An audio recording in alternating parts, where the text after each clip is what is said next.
Hi everyone, Model Muppet here, legendary Big Mouth. Welcome to this week's show, Dancing to the Money Man's Tune. Before I get on with that though, thanks very much to all my new subscribers. Thanks very much to everyone who comments. Thanks to everyone who sends me flowers. No one sends me flowers. Games are no longer a small budget concert. The latest blockbuster game will sometimes overtake the latest blockbuster movie. Now what this means is that the development teams for these type of games go way beyond a few people around a table with somebody saying, hey, wouldn't it be cool if we threw in a smoke grenade? What has happened is that the developers do psychometric testing. They want a psychological profile of who plays games, why do they play them, because if we understand that, we can make them play our game more than others. So what I'm going to have a look at today is the motivational factors behind why do we play games. I have studied motivation, motivational techniques and motivational theory for some time as part of my work as a nurse.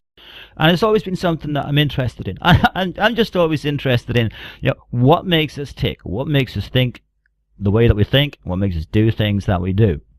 Whenever I think about motivational stories, I am reminded of the story about during the Second World War. The Russian trained dogs to identify the undersides of tanks with food. Once the Russian dogs could associate the bottom of tanks with food, they would then strap mines to the backs of the dogs. Yeah, nice. The theory was being that then when the dogs saw approaching tanks, if there was a mine strapped to them, they would run under the tank looking for food, and boom goes the tank. And unfortunately, boom goes the dog. Things didn't work out quite as planned though, because what happened was the dogs associated the underside of Russian tanks with food. Yeah, that's right. They didn't go underneath the German tanks. They went underneath the Russian tanks and blew those up. How much truth there is in that, or how much is urban legend, I've got to be honest, I don't know. Good story, though. There has been an incredible amount of research done into motivation. And obviously I can't cover everything today. So what I'm going to do is focus on two aspects. Intrinsic motivation and extrinsic. And for what we're talking about today, just to clarify those words, intrinsic is referring to things that are internal, things that come from inside of us, and extrinsic means things that come from outside of us. So, intrinsic motivation is enjoyment that comes in the task itself, and it needs no reward. It comes from a gamer feeling a positive result due to their own actions or their own skills. Extrinsic motivation equates to a gold star from the teacher, acquiring level 100, rewards of weapon upgrades. With intrinsic motivation, the journey is the goal. What you're actually doing. With extrinsic motivation, the destination is the goal. The achieving the rewards, achieving the status, achieving a certain level. Now in research, children who expected and received a ribbon and a star for their completed drawing subsequently spent less time playing with their crayons. Yeah, I can hear you already. I'm not playing with crayons. The principles are the same. You're playing with stuff. Now, have you ever set out to achieve a full ranking in a certain weapon type and spent ages and ages grinding to get it, and then as soon as you've got it, you never use it again? Does that sound familiar? Have you played a particular character type in a game until you've maximized all the skills and attributes that you can with that character type, and as soon as you've done that, you move on to a different character type? Does that sound familiar? If that does sound familiar, I'm going to put it to you that you are dancing to the Moneymaker's tune. They are deliberately putting in things to make you addicted to that game, to keep you coming back for more. And these factors are not actually inherent in the game itself, in the journey of the game. They give you a series of destinations to reach. Now obviously, games and the way that we play games can be a mixture of both internal and external motivational forces. But I think it's an interesting topic, and I think self-reflection is good, and I think it's worth trying to identify which one are you. We're going to look at incentive theory. Now this is really very simple. Rewards are presented after occurrence of a desired activity. Thing is though, the sooner you get those rewards, the more powerful those rewards are. So what has happened in combative games like Call of Duty is that the numbers are flashing up from the hit markers. because you're getting those rewards and you need them now. You're a reward junkie. You need that hit marker flashing up, not just to tell you that you're connecting with your bullets, but you want that reward and you want it now. When you see those colors flash up, part of your brain is being manipulated and it thinks, yeah, go me, look at me go. But for those players who are motivated internally, those numbers flashing up are mood breaking. They're an unattractive addition to the game. Are you dancing yet? Now, sometimes positive reinforcement depends on a future frequency or magnitude of response. So the frequency might be the bullet hits, the magnitude is you get a new weapon, you get a level up, you get a new skill. In multiplayer gaming, however, once again, the intrinsic gamer loses out. Why is this? Because these motivational rewards offered to the extrinsic gamer end up unbalancing the game. Players get better weapon. So your rewards don't come from the pure skill that you've shown or your efforts in any given situation. The rewards come because you have previously ranked up, because you gained the better weapons. Once again, the intrinsic gamer is losing out. The reward for the extrinsic gamer isn't the satisfaction of winning that particular round or that particular point. It's the setting of a new destination, the setting of a new goal. Now I have a new level that I need to achieve. Now I have a new gun that I need to unlock. Going to have a look at something that again is fairly simple in concept. This is drive reduction theory. So we have a drive like hunger. And the hunger reduces once you get satisfied. So if your hunger is satisfied enough, that's it. You don't want any more food. You get to a point where you're stuffed. You can't take any more. So for the extrinsic gamer, that drive constantly needs to be updated.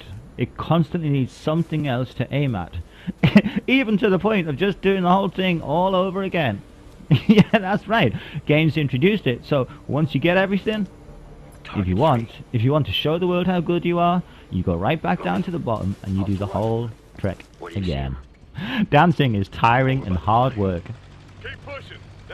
Now there will be a part of a lot of people watching this who's probably getting maybe a little bit annoyed, and I'm not doing this to annoy you. I hope you understand that. It's just an examination of who we are, why we do the things that we do. I love that stuff.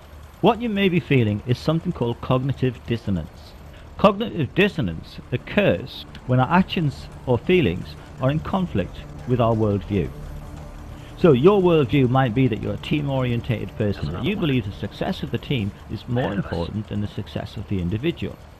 But your in-game's actions and feelings may be more directed towards personal goals. So that kind of causes an internal clash.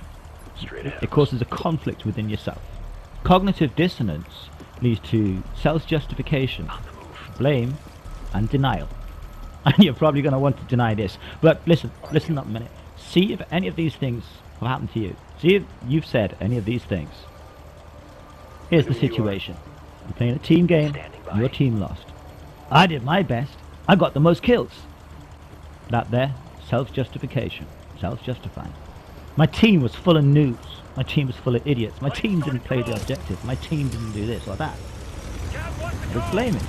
They were using cheap tactics and glitches or hacks. They were just cheap. That is denying. There's a game type present in most games that I've never really enjoyed, but I never really understood why. But looking into this, I think I've got it. I think I finally got it. So I'm referring to the team deathmatch. Most games focus on individual goals while playing together. Team deathmatch very rarely shows actual teamwork. What it is a load of sort of lone wolf style gameplay. Yes, everyone's on the same team, they're kind of supporting each other a bit, but their focus is on how they're doing as an individual. Now, this is actually one of the first stages of learning through play that we go through as children. So for example, you see two kids playing with Lego in the very early stages.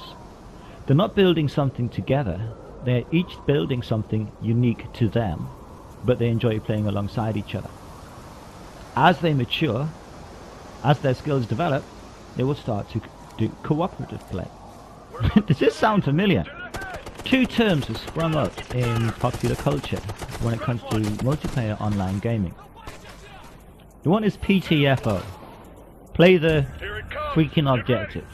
This has come up because most people when they're playing a game don't play the objective, they're playing their own individual goals. Another phrase that has come up from the world of Battlefield is "don't revive me bro." In Battlefield, players have a certain skill set where they can revive somebody, and they get rewarded for doing so. They get the points for doing so, and often they will revive somebody at a detriment to the player that they're actually reviving. It doesn't actually benefit the player they're reviving in any way at all, but it benefits themselves. External motivation. I have some more news for you. After the game, you don't stop dancing. No, you don't. Gonna briefly discuss the concept of gamification. Gamification is the application of game design, game techniques, and game mechanics to enhance non-game concepts. The ideas that we've discussed here will be apparent in the outside world. Yeah, there is a world outside of gaming. So take a minute out here and think about any non-gaming activity from work or learning at school or university, from Facebook and other social media, and see if you can recognize anything that involves the following: achievement badges or levels, leaderboards, a progress bar or visual indicator to indicate completion. That's often seen in shopper loyalty reward systems, frequent flyer programs, company targets that are being set. We all know the old cliche of the thermometer used to set a mark when you are going to achieve a certain amount of money coming in, for example, for a charity or something. Virtual currency. Often you get that nowadays on forums, not just gaming forums, but the more you post, the more credits you get. The more credits you get, you become like, you know, an important person on the forum, something like that. Any system for rewarding, redeeming, or exchanging points. Who said you could sit down? Get up and dance! I do want to make it clear that this isn't a judgmental thing. I'm not saying that being intrinsically motivated is better, or being extrinsically motivated is worse or better, or anything at all like that. But I think self-awareness is a good thing, and understanding what drives and motivates us. I think that's an important factor in our lives. So here's my question.